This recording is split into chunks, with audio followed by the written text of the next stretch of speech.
now a Virginia Master Naturalist in the Fairfax chapter. I have led hikes for Virginia Master Naturalists, for Virginia Native Plant Society, for ANS, for the Potomac Appalachian Trail Club, for the Appalachian Trail Conservancy, generally on the subject of ferns, although some other things thrown in there from time to time. And since my initiation to ferns was in the form of going out and taking a walk, I thought I would make this presentation in the form of going out and taking a walk with you all. Obviously, I can't pick you up and walk out with you, but what I've done is I went out my front door, and I went around the house, and I went into the backyard, and our property backs up to the Washington Old Dominion Regional Railroad Park. And I took a walk up the trail for about, a half mile, and I came back. And every time I saw a fern, I took a picture, and that is what I'm going to go through tonight. It's going to be a virtual walk along the trail, see what we see, identify what we see, and then along the way, add in some information about how I'm identifying them and about ferns in general and their interesting life cycle and how you tell them from other organisms. So with all that said, let's go for a walk. All right, so as we walk out the front door, the first thing I do is I see this mass of ferns right outside, actually in our garden. However, these are not ferns that we planted in the garden. These are ones that got there on their own and have, as you can see, have spread somewhat riotously. This is sensitive fern. This is a fairly common fern in our area. It is one that spreads quite easily on its own. Especially in a garden situation like this. If you get one sensitive fern in there, chances are it's going to spread through underground runners and eventually take over the garden. There is an area behind our house, which, as I mentioned, is along a rails to trails trail, which has every bad invasive plant you can imagine. It's got five-leaf akebia, it's got garlic mustard, it's got mile a minute weed. And one of the only native plants that actually is out there competing with it is sensitive fern. So that tells you something about sensitive fern. It's not exactly very sensitive, at least in terms of its robustness about growing. The reason it gets its name is it's actually sensitive to cold. So it will die back for the most part come the first frost. There are other ferns that will also die back around that time. It's not like this is unique in that way, but it is such a robust grower until it dies back, and then you'll come back the next day and it will be almost gone because of that cold sensitivity. So how do I know this is sensitive fern? Well, this is going to start to introduce some of the means you can use to identify ferns, and one of them is a characteristic I call laciness. If you ask somebody for sort of their mental image of what a fern looks like, it would probably look like something on this slide, this lacy looking plant, usually longer than wide. That's going to be somebody's image. When I talk about laciness, I'm actually talking about specifically how the leaf has been cut. So not all ferns have this characteristic. That's an important thing to know. So if I go to the next slide, this is a fern. It has none of that laciness that anybody would normally look at. It's basically just an entire leaf. If somebody were to take a pair of scissors and to cut into this leaf towards the midlane multiple times, you would get something that looks like this, as if somebody has cut into the mid-vein multiple times from each side. Then you can imagine somebody taking each of those leaflets and cutting into the mid-vein of the leaflets, and you would get something like this. You've got a bunch of leaflets, and then each of the leaflets is further subdivided. That is what I mean by laciness. Most people sort of picture ferns as having this lacy appearance. In truth, there is a great variety of laciness appearance in ferns, and that could be a very useful characteristic for identifying. So if I go back, but one caution before I move off that. It is a very useful diagnostic, but it is not the be-all and end-all. The two ferns in this picture are both an example of what is called cut-leaf grape fern. You can see the one on the left is very lacy looking. It has been cut and cut and cut again. The one on the right is somewhat less so. It's sort of this blocky leaflets rather than these finely divided leaflets. But this is the exact same fern, the exact same species of fern. It just so happens that this one has two common varieties or forms that it takes, one of which is very finely dissected and one of which is not so finely dissected. So you can't only use the degree to which a fern is cut, but it's a good indicator to start narrowing things down. If I go back to our sensitive fern, what you will notice about it, it has been cut almost all the way into the mid-vein. So it's as if somebody has cut it once, but not done a very thorough job. So you still have a little bit of fleshy material in next to the mid-vein. There are relatively few ferns that have that. And then while I'm here, I'll also point out that the margins of the leaflets are a bit wavy, rather than being entire or serrate. They're just kind of wavy. Those two characteristics, not being cut all the way into the mid-vein and having that wavy margin, there's really only two ferns that you're going to run into in our area that have that combination of characteristics. This is one of them, sensitive fern, and the other one is one called netted chain fern. Once you've seen both of them, you will actually know them at a glance without having to look at anything else. If they are fertile, if they are being reproductively active, it's very easy to tell them apart also. But when you're first starting out and you have no fertile parts to look at to tell you anything else about it, so all you're seeing is this non-reproductive stage of the leaf, what you can do is you can look at the bottom pair of leaflets and the pair right above that even also, and you will see basically these are right across from each other. If this was a wildflower you're keying out and you were asked if it's alternate or opposite, you would say it was opposite. The leaflets are opposite.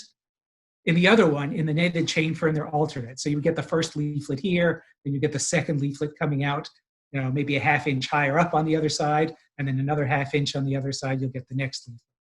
So this combination of not very lacy, not cut all the way into the mid-vein, wavy margins, and opposite leaflet pairing basically tells you that you're looking at sensitive fern. It's not a fern I recommend for your gardens because, as I mentioned, it's quite aggressive. But if you've got a spot where it can't really spread too far, it's, like I say, very robust and transplants well, and you can take it from somewhere else. If you wanted some from me, I could take it from my garden, give you the root stock, which actually grows well underground. You plant that deeply, and it will spread fairly nicely on its own. Continuing our walk from sensitive fern, we still haven't even left my front garden. This is also appearing here naturally. This is not one that I have planted. And this is, you can see just your first instinct of this is a much lacier looking fern than the sensitive fern. It's as if somebody has cut it all the way to the mid-vein once, taken each of those leaflets and cut them all the way to the mid-vein. And even the margins of the leaflets, sorry, the subleaflets, are themselves serrate or sometimes cut. So this is one of the lacier looking ferns in our area. This is lady fern. Lady fern is one of those ferns that has a few lookalikes in our area. There are some others that sort of have this overall lacy appearance, but there are a couple of things you can look at for lady fern to help you at least narrow it down. One of which, if you look at the mid-vein or the stem, let me diverge. I tend to diverge frequently. There's a whole terminology that has come up around ferns where the leaf is called a frond and the leaflets are called pinnae and the stem is called a stipe and a rachis. I tend not to use the specialized terminology. It's not actually a good reason for it. These are leaves just in the same sense that the leaf on an apple tree is a leaf. So I prefer to think of them that way. Back to the lady fern. The stem, as I'm calling it here, you will notice has a bit of a burgundy or reddish color. That is something that when you see that, your mind sort of will leap towards lady fern. It is not actually diagnostic. In fact, you can see the one to the left of the main one in the center of the picture, also lady fern, but that one has a stem that is green. So as I say, you say, I have to look for a red stem on a lady fern.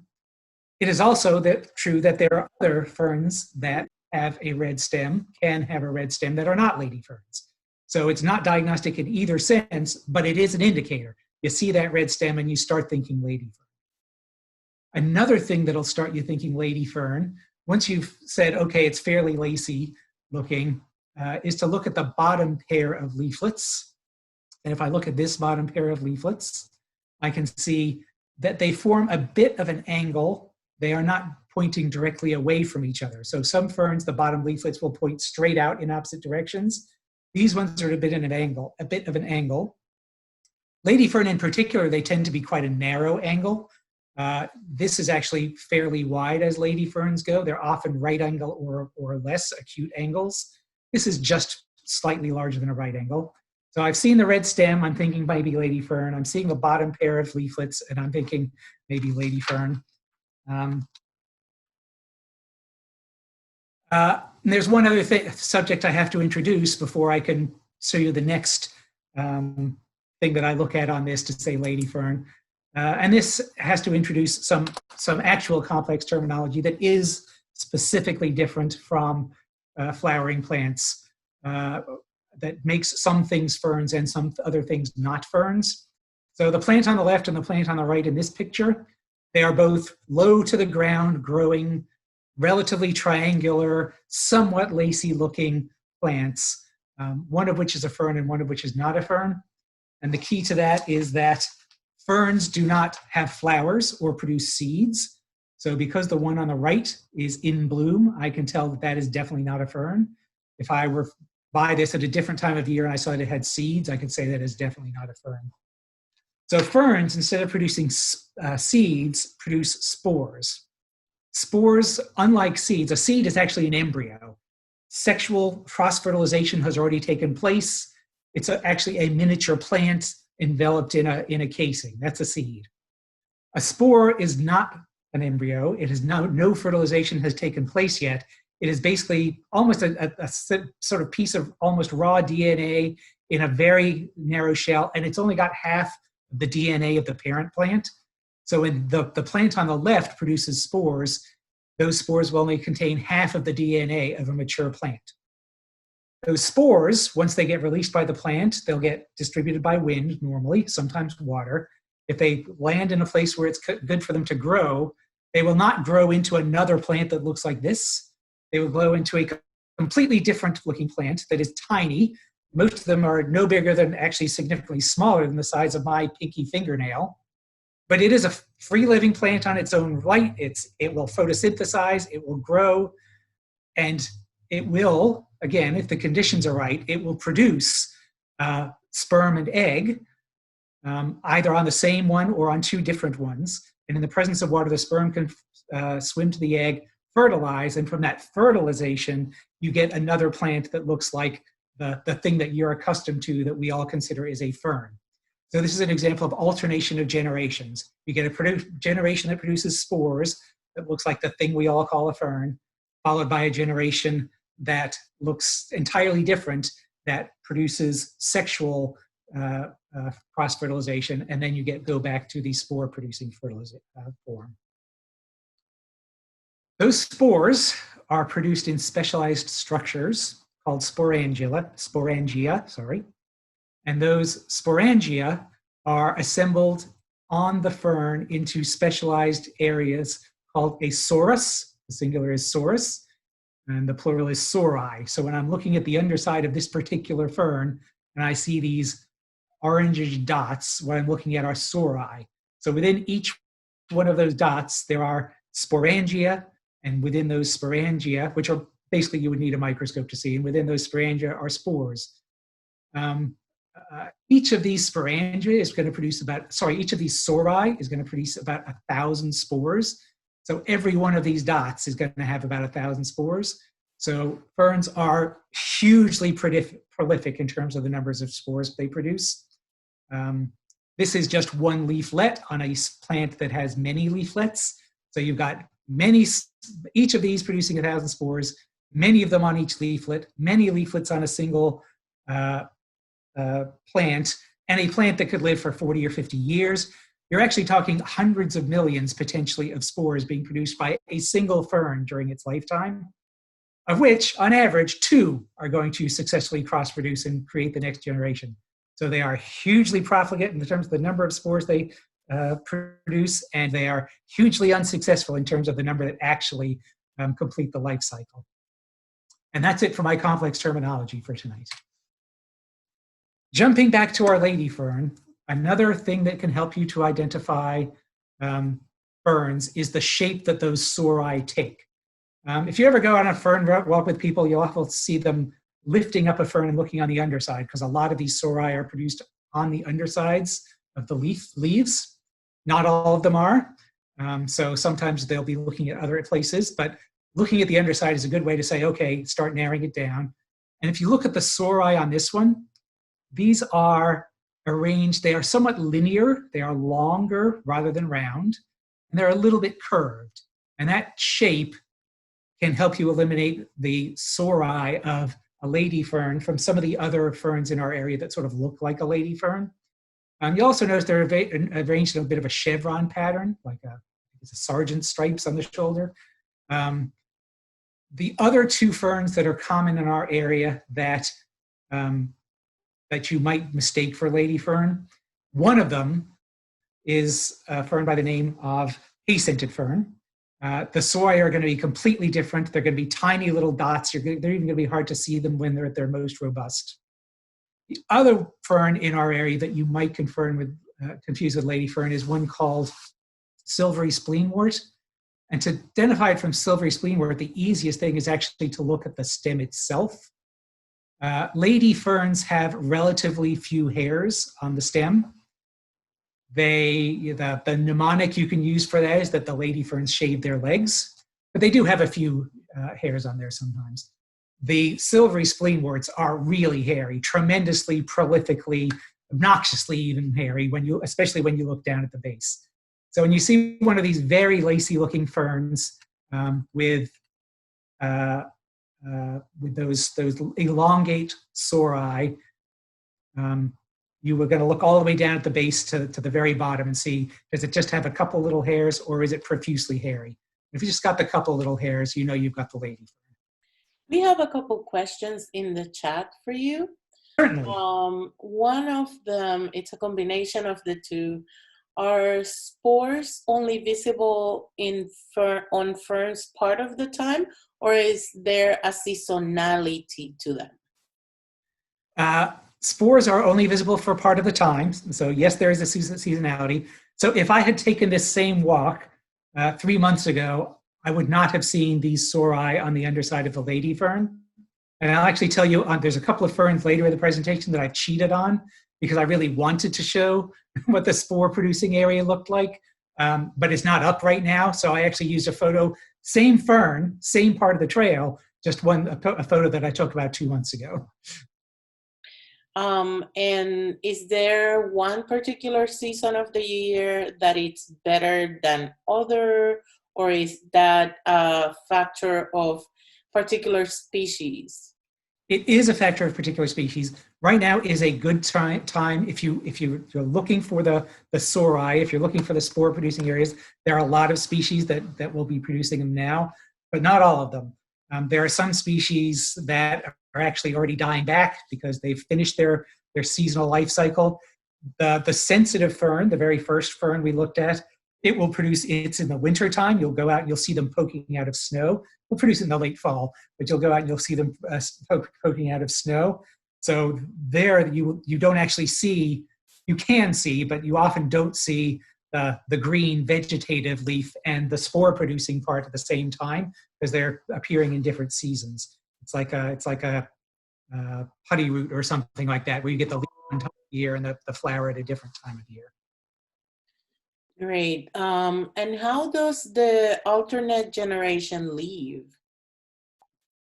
It just grows like any other plant. If it's at a place where it can grow well, the spore will open up essentially, start sending out little rootlets, start photosynthesizing, start growing. Again, it never gets big, it just grows very small. They are really hard to find. I have spent half my life trying to find the non-spore producing, the gametophyte generation in the wild, and have never done so successfully. I've seen them in botanic gardens, and I've seen them in plant nurseries, but I've never actually found them in the wild. And we have the last question. It's all about their evolution. When, around how many millions of years ago did the first fern evolve? Are there decreasing numbers in the species? And is there any evolutionary reason for such a complex reproductive life cycle? I'll start those at the end. The reproductive life cycle is actually the life cycle that all plants used to use until seed plants came along. So it is in that way a more primitive life cycle. Ferns first came along, so there's always uncertainty about when the first fern appeared because fossil record is incomplete. Reckoned to be 360 to 380 million years ago. Funnily enough, actually the first seed plants are around the same time, probably 10 to 15 million years more recent than the first ferns.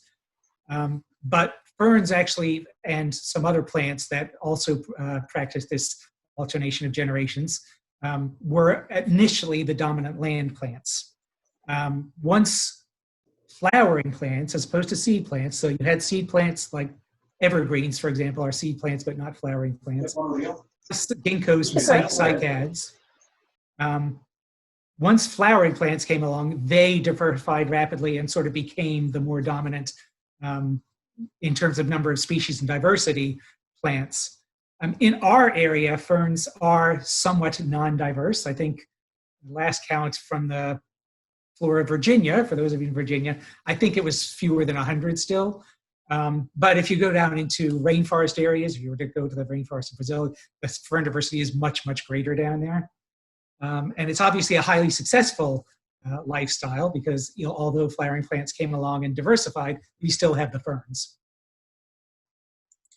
And lastly, how long does the gametophyte generation can live? Usually not very long. So they will usually only last a few months. There are exceptions on both ends. There are some that can't even go a month, and there are others that will go over a year. But usually, okay, I'll give you the huge exception. There is a fern that we've never actually seen the spore-producing generation at all because there are a couple of species actually, usually up in the mountains, usually in shady areas in the mountains, that all we've ever found is the gametophyte. But the gametophyte is reproducing by budding. So a little piece breaks off, and then that gets blown somewhere or carried somewhere and lodges somewhere and then starts to grow there. So there are some that basically their lifespan is indefinite. Wow. Thank you very much. That's all for now. Moving on. So now we're out of the front yard at least, and we're onto the trail. If people only know one fern, this is probably the first fern they ever learn. This is a fern called Christmas fern. One of the reasons it's a fern that people learn quickly is because it's everywhere. So I live in Virginia, so I did my research for Virginia, but it's found in every county in Virginia. It would not surprise me if it's also found in every county in Maryland. It tolerates a wide variety of light. I have seen it in full sun in a baking meadow, and I've seen it in full shade. It tolerates a wide variety of moisture conditions. You'll see it in relatively wet areas. You'll see it on dry, well-drained hillsides. But the only place it doesn't do particularly well is in acidic soils. Although having said that, I've seen it in acidic soils. But a lot of times, if you're out walking through the woods and you're passing a lot of Christmas ferns, and then suddenly you look around and you say, hey, I'm not seeing any Christmas ferns, you'll look around and you'll see mountain laurel, or you'll see blueberries. You're seeing these acid-loving heath family plants coming in. Identifying Christmas fern, well, there's some characteristics that it shares with most of the members of its family, at least the ones in our area. Unlike the sensitive fern, for example, which just you get a leaf growing here and a leaf growing here and a leaf growing here. It didn't quite look like that because there were so many of them earlier, but they weren't organized. The Christmas ferns are organized where you see many leaves coming out of one point in the ground. And that is characteristic of the family that this is in, which is called the wood fern family. Most of the species and all of the ones in our area in the wood fern family also are scaly. So I mentioned if you look at the base of a lady fern, you might see a few hairs. here you see this brown, I just call it cruddy looking stuff. And that is called scales. And the wood fern family ferns have scales. So you go and you see something growing in a crown and you look at the base and you see scales, you're really thinking wood fern family. And the third characteristic that it has is the sori are round. So whereas the sori on that lady fern were elongated and slightly curved, these are just little round dots.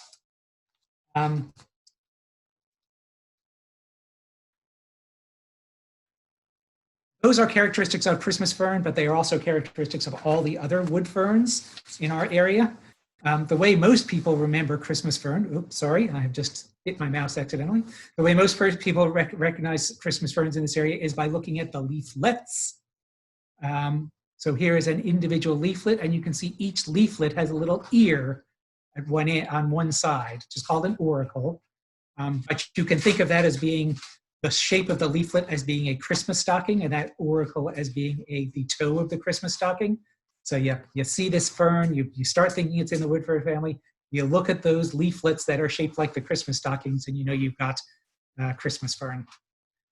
It is evergreen, which is another reason for the name of Christmas fern, and another reason it's a fern that a lot of people know is because it's out all year round. So if you go out for a hike in January, you're still going to see Christmas fern. And what will happen is the following spring, the New Year's leaves will come up, and about that time, last year's leaves will start to die back. So you'll see some dead leaves around the base and the new leaves coming up again in this nice crown. It's a nice fern for a garden. It's another robust one, but it doesn't spread like crazy like the sensitive fern does. It'll just spread slowly over time. And it does give you some color in the yard throughout the year. Next fern is one of the ones I cheated on. So this is a fern called cinnamon fern. It has that lacy look that people associate with a lot of ferns. It grows in a crown, or all the leaflets coming into one point on the ground, similar to the way Christmas fern did. The sori, however, are not produced on the underside of leaves. They are produced in highly specialized leaves. These two cinnamon stick-looking things that you see rising up from the center are where the spores are being produced. What will happen is early in the year, and that's why I had to cheat on this one, these cinnamon stick-looking things will come up, the spores will be produced, and then they will die back. So if you go out and look at a cinnamon fern now, you're not going to see those. You might find like a little thing on the ground that used to be it, but even those tend to degrade fairly quickly. So you might just see the green leaves and not these at all. But I wanted to show these because they are something that is interesting and helps to identify that in your mind as cinnamon fern if you're at the right time of year, because they are like cinnamon sticks. The color is like cinnamon sticks, and the fashion is like a stick, like a cinnamon stick. So this is cinnamon fern. Cinnamon ferns are part of the royal fern family, and actually they have something interesting. When they first come out, the spores are green. So the one I showed you earlier was later in the year as it's already starting to turn color. But the royal fern families, when they first produce, are green. So this again is my cinnamon fern. It's green. You can see the spore-producing leaf, the modified leaf, is green. And this is another fern in the same family called interrupted fern. And you can see it's also producing green ones. And this one, I saw this along the trail, and this picture is actually taken along the trail, but at this time of year, it was actually overgrown with other stuff, so I couldn't get a good picture of it right now. It's called interrupted fern because you will sometimes, it's not a very good picture of this, but there are leaflets down at the bottom here that are normal green leaflets. And there are leaflets at the top here that are normal green leaflets. Then in between is this part that if you're at the right time of year, you think it's like dead, the leaf is dying or something, but that's where the spores are being produced. That's an interruption. Cinnamon fern and interrupted fern can look very similar if they are not fertile, if they are not producing spores. But one of the diagnostic things you can use to see cinnamon fern, and this is true at any time of the year, is that cinnamon ferns have hairy armpits. So you'll see a lot of hair generally on this cinnamon fern. Some of this will actually rub off over the course of a year, wind, rain, what have you, but you will always get this cluster of hairs inside where each leaflet attaches to the main stem. So you'll have these, sometimes they will fade to, again, a more cinnamon color, but you will always have these bundles of hairs sitting in the axil where each leaflet attaches to the main stem. So if you go out and you see a fern that looks like this. These are tall ferns. They can get about as tall as me. They do well in wet areas, so they're not wetland obligate plants, but they prefer it moist. But you look for that hairy armpit, and you'll know you've got a cinnamon fern. Our next fern is actually one that you've seen already when I was showing you the comparison of a thing that is fern versus a thing that is not a fern. We're going a little bit further up the trail now. I have cheated again on this one. All this picture is only about a month old. So this is rattlesnake fern. It's a great fern when you hike and you tell people, oh, I've seen some rattlesnake fern, because people get excited when they hear the rattlesnake. And then they get even more excited when they hear fern. It is in a group of ferns that are generally very low growing to the ground. So this one is. And they produce their spores on an extended stalk. So these are two examples of ferns from this family. One is the rattlesnake fern. The other one is one called an adder's tongue. And the stalk that you see growing up at the tip of the stalk is where the spores are being produced in both of these. The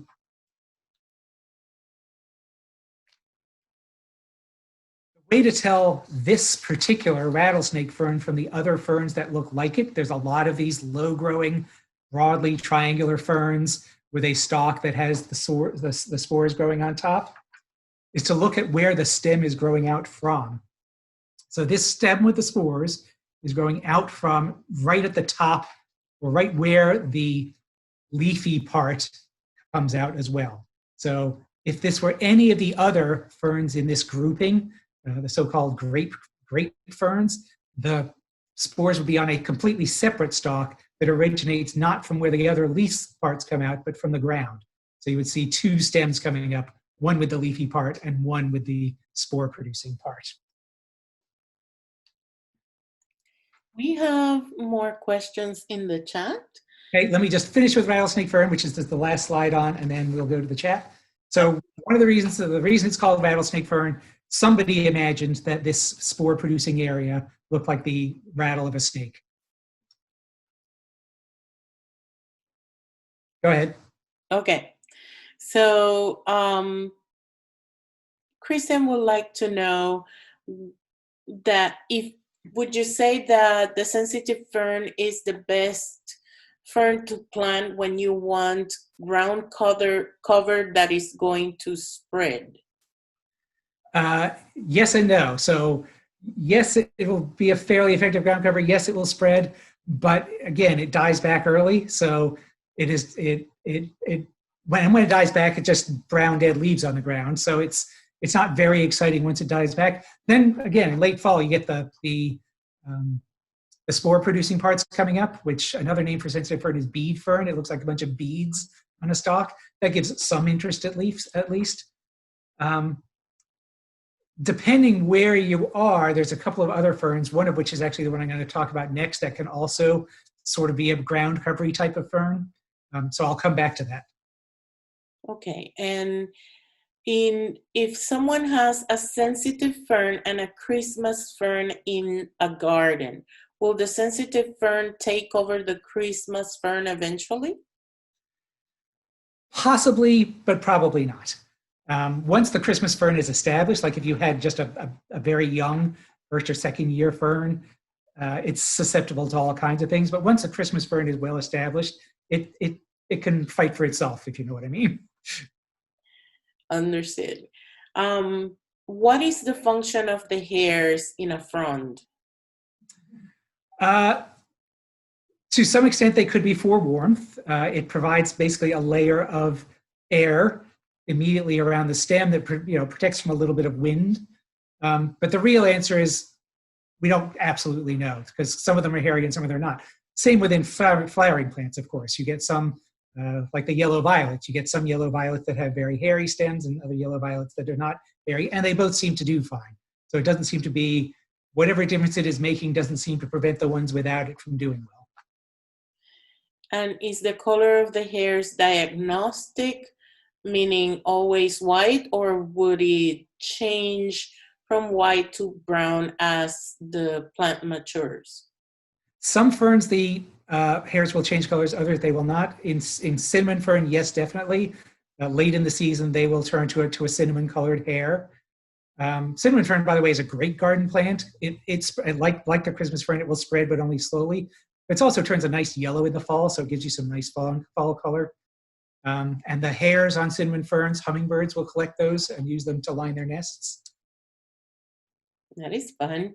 So when you mentioned the stalk could grow from the leaf or not, are you talking, or were you talking about two different kinds of rattlesnake fern? Yeah, so all of the ferns that are in this grouping called the grape ferns have similar structures, which is the triangular leaf and the stalked spore producing area. Rattlesnake is the only one where the spore producing area grows out from the same point as the green leaf. All the other ones in this group grow out from the base, the ground. So if it's rattlesnake fern, it always grows out from sort of the halfway up point. Thank you. And the last question, or more question and a comment, is that you rarely see fern fronds having insect damage. Is there a reason for that? So you do actually see it probably more than you notice. There are insects that eat fern leaves. There are insects that lay their eggs in the fern stems. There's an interesting book called Ferns of the Coastal Plain, which actually talks about a lot of the insects that use ferns, create galls on them, etc. But not only insects, but also deer don't use ferns that much. It's not that they are particularly poisonous, although there are some that are carcinogenic, but they are also not particularly nutritious. So you don't get a lot of bang for your buck when you're eating ferns. Thank you. That is all for now. All right, we're really going to have to hurry up. Start our run instead of a walk. Our next fern is probably the second fern people will learn. If they only know two ferns, there'll be the Christmas fern and this one. This is New York fern. And it brings up another factor that we haven't really talked about yet, specifically, which is the overall shape of a fern. If you remember back to the lady fern, it was sort of a long fern. It narrowed to a tip at one end. The New York fern narrows to a tip at both ends. So it's widest in the middle, it narrows all the way down towards the tip, and it also narrows all the way down towards the base. And the mnemonic for remembering New York fern is that New Yorkers burn the candle at both ends. So if you see a fern that looks like this, and you see it tapers at both ends, you think to yourself, New York fern. There are other ferns that do the same thing, and one of which I will talk about in a minute, but it's a relatively rare shape. So most ferns are either sort of long but not narrowing all the way to the base, more sort of a long narrow triangle, or a very broad triangle, like the rattlesnake fern was a broad triangle. New York fern is one that will spread. It tolerates sun to shade. It prefers a bit of shade. So whoever asked about the ground cover, if you've got a dappled shady area, that's an area where New York fern might take off. You can see in this dappled shady area, it has taken off quite nicely. It'll take a long time to cover an area that size. It is a slow spreader, but it can cover quite a large area. If you're walking along on a hike and you see just a bunch of these ferns in an area like this, you may not even have to look at the shape. You might just say, okay, I'm in a dappled shady area. It's probably a New York fern. There's another fern that will cover ground about like this, but it is much more of a sun-loving fern. It's called hay-scented fern. I talked about that briefly when we talked about lady fern.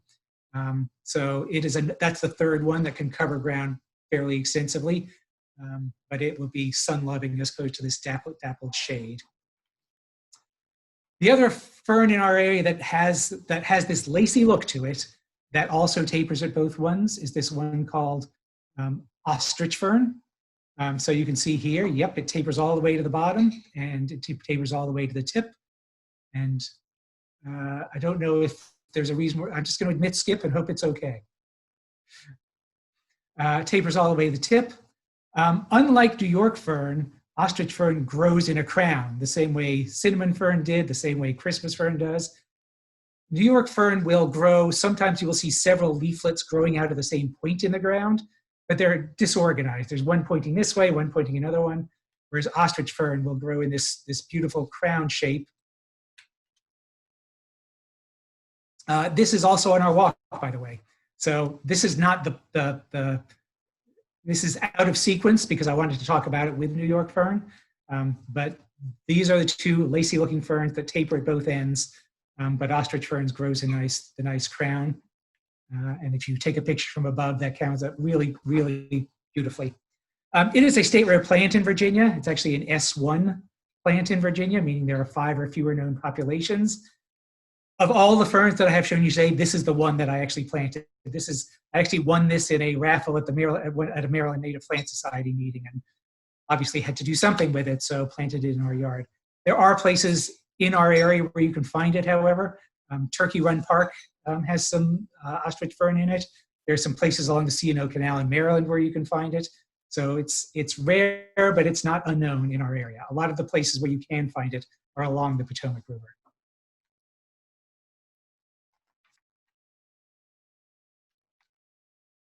Our next one is one that a lot of people look at and say, what, that's a fern?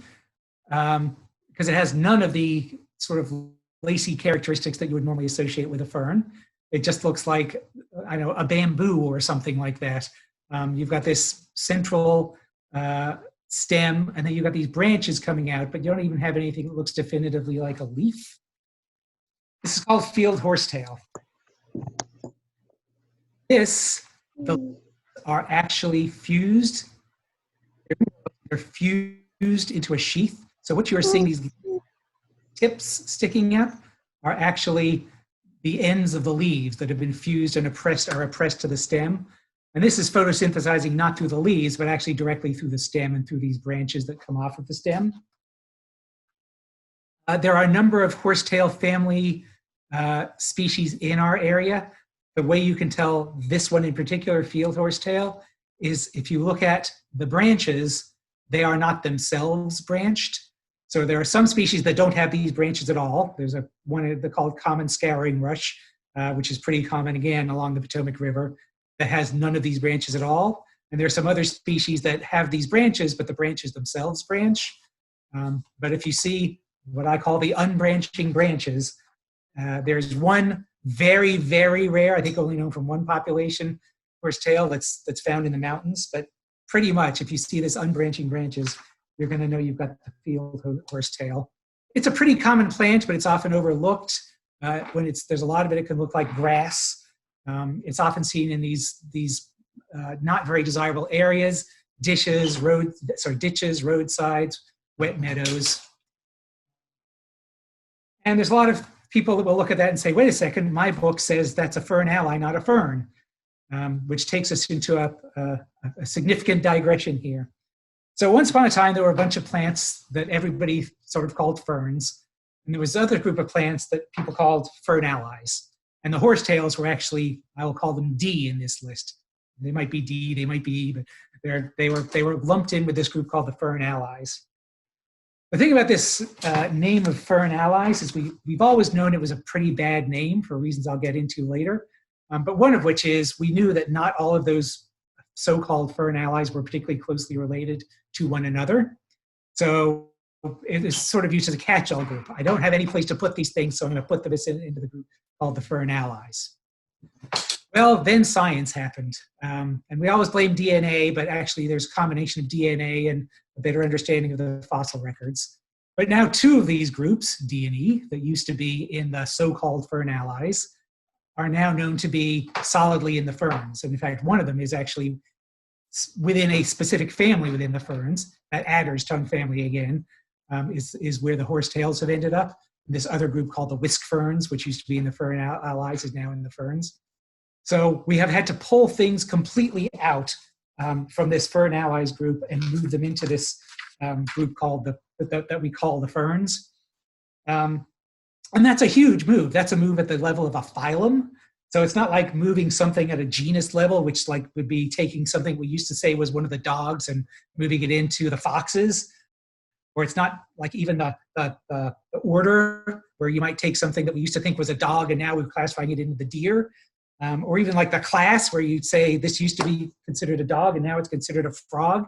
This is the phylum level. So this is like taking something we used to consider a dog and now saying, nope, we're moving it in over with the tapeworms. That's the degree of shatter that has taken place in the fern world just in the last 15 years. The major paper about this came out, I think, 2007. But a lot of field guides, especially if they're older field guides, will still have this ferns versus fern allies, and will still have the horsetails and scouring rushes in the fern allies rather than in the ferns.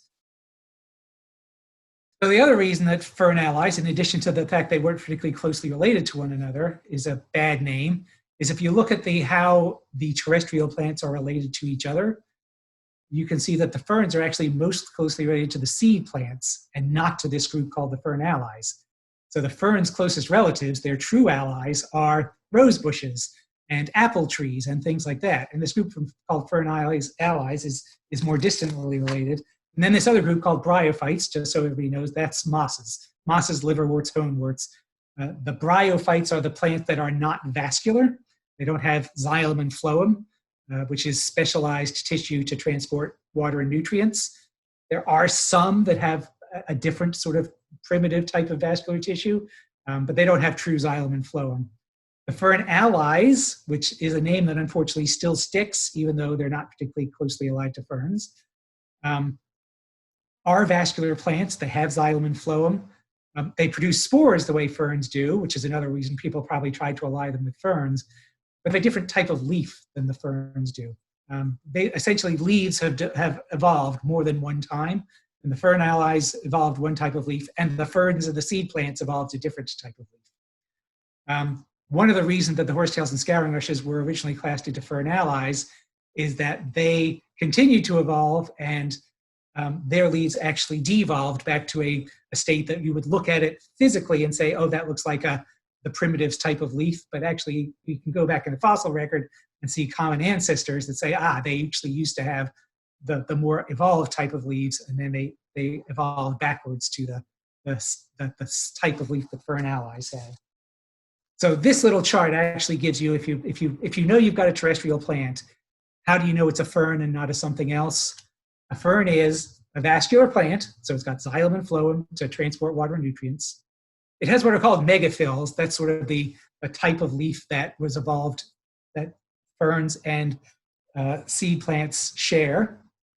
And then sort of in parentheses, or is descended from plants that had megaphylls, because the horsetails and scouring rushes are descended from plants that had megaphylls, and that produces spores. So the seed plants produce seeds, the ferns produce spores. Megaphyll, literally, the translation means large leaf, but don't be fooled by that. There are megaphylls that are very small, and there are microphylls, which is the other type of leaf, which are quite large. So the size is not an indication. It's more the physical characteristics. Basically, megaphylls are, generally speaking, leaves that have multiple veins, or they have one vein that branches extensively. And the microphylls, the other type of leaf, only has one unbranching vein. So I have totally 5 minutes for questions. So I'm going to very quickly go through the fern resources. And I'm actually going to stop sharing my screen temporarily so that I can show you some of these as I talk about them. This is the Fern Finder, Hollowell and Hollowell. It is very small. It is very light. I could easily fit it into my shirt pocket, or I could if I didn't have something else in there. I can easily fit it into my shirt pocket. It is a very good, easy, basic guide if you want to go out and key out ferns. It has basically almost all the species in our area. It does cover a larger area than just us, so there will be some species in here that you won't find in our area. And one of the hiccups in it is you need the spores to be being produced. So it does not have a purely vegetative key. So if the fern is not producing spores, you may not be able to key it out using this. It is, however, as I said, a good, light, easy thing to use. And I certainly know the A&S shop used to carry it, Kristen. I don't know if it still does, but the last time I was there, they had it. The next step up from that is a book called Northeast Ferns. This is by Steve Chatty. As the name will imply, it is more Northeast centered. So if you're going down to, say, Southern Virginia or something like that, the further south you go, the less useful it's going to be. But it is a really good guide. It's got excellent pictures and excellent drawings.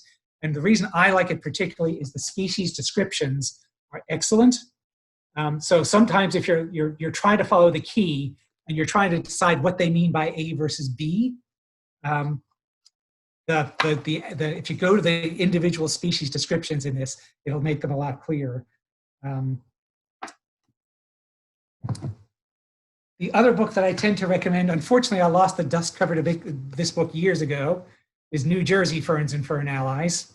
Again, old terminology, Fern Allies. It can be a hard book to find because I believe it's either out of print or between printings or something. But if you can find a copy, I really like this because it has a vegetative key as well as a reproductive key. So if your fern is not producing spores, if all you have are the vegetative leaves, you can still key it out using New Jersey. And the overlap between New Jersey and Virginia or Maryland in terms of fern species is huge. There's about 3 species that are in this book that you can't find here, and there's a few species here that you won't find in that book. But it's really useful specifically for that vegetative key. And then the last 2, A Natural History of the Ferns. This is not a field guide. This is a collection of essays about ferns. I always describe it as the best Christmas gift I ever got. It talks about history, it talks about evolution, it talks about why the Fern Allies is a bad name. It talks a lot about that reclassification that I talked about. It talks about the use of ferns in movies and TV shows. It's basically whatever this author, Robin Rand, chose to talk about. Robin works for the New York Botanical Garden. He teaches like a week-long class up in Maine about ferns that I desperately want to go to, and it's on my post-retirement list. And then the last one is the Flora of Virginia, which you all want to carry this out around in the field.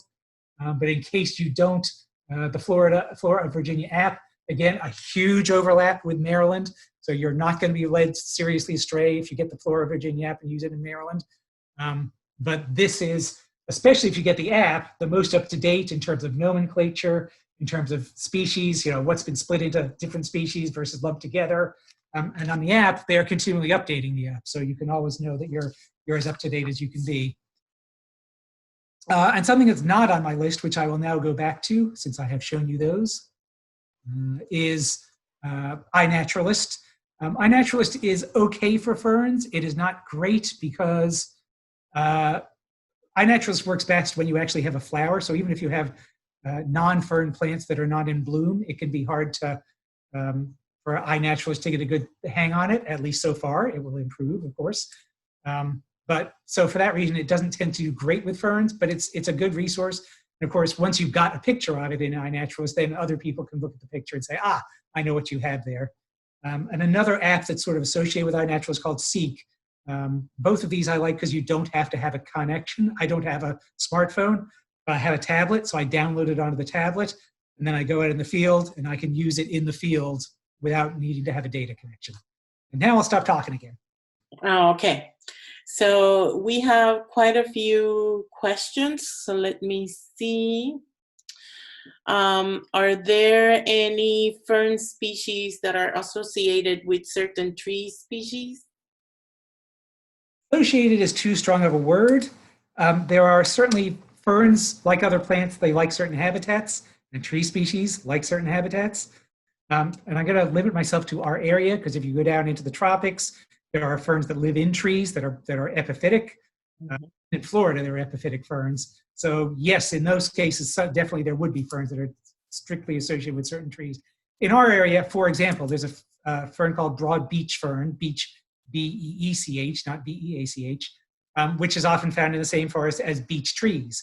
And it's not that there is an association, it's just that they like the same habitat. Does New York fern spread both by runners and spores? And is that common for ferns? Sorry, the second part of that question? Is the spreading by runners and spores common for ferns? Yes. So it's possible to go out into a park in our area and see thousands, literally, of fern leaves, and for none of them to have appeared sexually.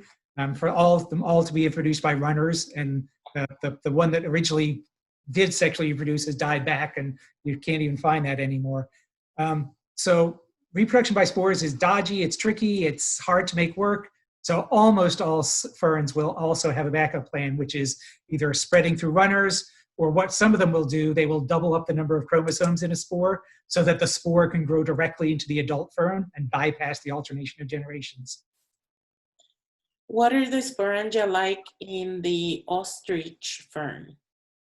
So they are sort of similar to cinnamon fern. They are on a separate looking leaf that actually comes up in that crown that they're all assembled to. But whereas the cinnamon fern, the modified leaf really looks completely different from the other leaves. The ostrich fern, or fern producing leaf, just sort of looks like a miniaturized version, a thicker miniaturized version of the regular ostrich fern leaf. And they're not up yet, so couldn't show you a picture. Besides the Christmas fern, are there any others that are evergreen? Yes, in fact, many of the wood ferns are. There's two wood ferns that can be very difficult to tell apart. Spinulose wood fern and evergreen wood fern. And you probably have already anticipated this, evergreen wood fern is evergreen. And one of the ways to tell those two apart, if you really stumped, is you come back in wintertime. And if it's still there, it's evergreen wood fern, it's not spinulose wood fern. But the other problem is they hybridize, and the hybrids could be evergreen or perennial. You didn't mention painted ferns, which grow in abundance in our yard in Montgomery County. Are those common in this area? So they are common, but they are not native. So somebody has planted the painted ferns. I don't even know where they are originally from, but they will spread, as other ferns will spread by themselves. There are relatively few invasive ferns, but there are some. I don't believe that one to be one, but it's definitely not one that was originally here. On a riverbend fern walk, you mentioned some very ancient existing colonies of ferns. Where were those? So the ferns I specifically mentioned were interrupted ferns, which we saw briefly during this presentation. The ones I mentioned, there's some in Shenandoah National Park near, I think, the Peak Trail to Compton Peak, but don't quote me on that. There's others on Wintergreen Mountain, and it's actually sort of a famous spot on Wintergreen Mountain. If you go to the Wintergreen Resort, there's actually a house that is famous for these interrupted ferns. Basically what they've done is an interrupted fern will grow in a vase, and it will spread through a run, another one will grow, and eventually the original one will die back. So you'll have this field of ferns, but you don't really know where the original one was, but you can DNA test them and say, yep, these are all from the same original plant. And you know how quickly they spread, how quickly those runners spread. So you can date them, and they can be, yes, 5,000 or 6,000 years old. Thank you so much. At this time, those are all the questions that were in the chat, and I would like to invite our audience to unmute themselves and ask you directly any other questions that they might have. Hi, this is Judy Taylor. Thank you so much. This is fascinating. Do you have any suggestions for if we want to go out right now and start looking for ferns? Where would you recommend that we go? Where do you live, roughly? Well, personally, I live near Rock Creek Park, but I imagine there's a lot there I could find. Yeah, so let me think about that. So I'm certain you would find ferns in Rock Creek Park, but I'm just not that familiar with Rock Creek Park. If you are willing to come up over the bridge, the Swamp Trail in Great Falls is a good place. Riverbend Park is an excellent place. Burke Lake is an excellent place. In Maryland, along the canal, I think near Violet's Lock, I have done a ferns walk, and there's some interesting species there because some of the lock walls actually have species that you normally wouldn't find there because they like calcareous soils, but because of the mortar in the lock walls, they can grow there. So probably the closest to you that I am familiar with you is going to be Violet's Lock along the canal. Great, thanks. And is summer the best time to find them, or spring, summer, fall, anytime except winter? Does it make a big difference? Even winter can be a good time if you want to limit the number of species you're going to encounter. Right. There are a half dozen at least species that are going to be up in winter. Yes, summer is usually going to be your best time for diversity. Thank you. Could you mentioned that there were a few other evergreen ferns, but I don't think you named them. So the evergreen fern is one. There's a couple of ferns called polypodes or rock cap ferns. There used to just be one. Now there's two, Appalachian polypody and Virginia polypody. Those are evergreen. Do they have common names? So believe it or not, polypody is the common name, although another common name Oh, really? is rock-cap fern. So Virginia rock-cap fern or Appalachian rock-cap fern. It's one of those things like hepatica, where they just never bothered to get a common name for it. Thank you. Hey, Kit, this is Anna Kahanui, fellow Hi, Fairfax Anna. How are you resident. doing? I'm fine, thank you. This was wonderful. And even though I've been on your Riverbend walk, I wanted to hear you again because I wanted a refresher. This was fabulous. I just was curious, do you have a favorite species of fern, like that if you saw it on a walk that you would just go crazy? So there are two that I particularly love. One is one called walking fern, which is a very interesting means of spreading, which is the tip of the leaf grows longer and longer and longer until it plants in the ground. And then a new fern will grow up from where it planted.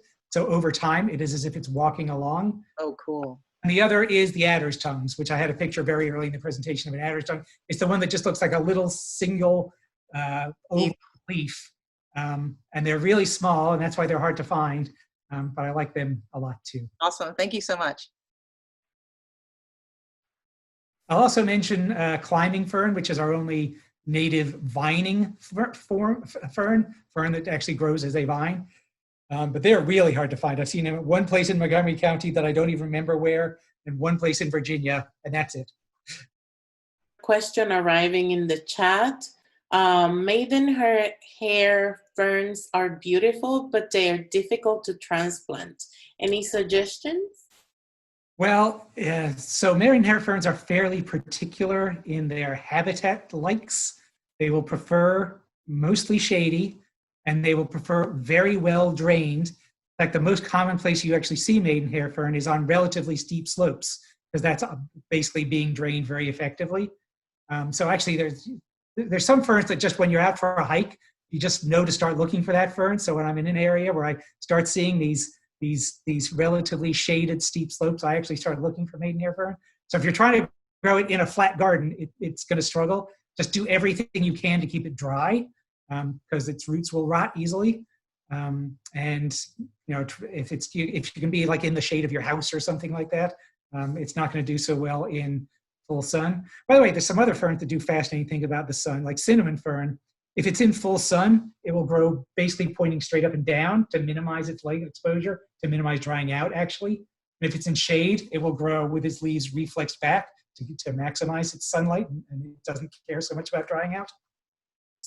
Thank you so much for coming and joining us today. Have a really good night.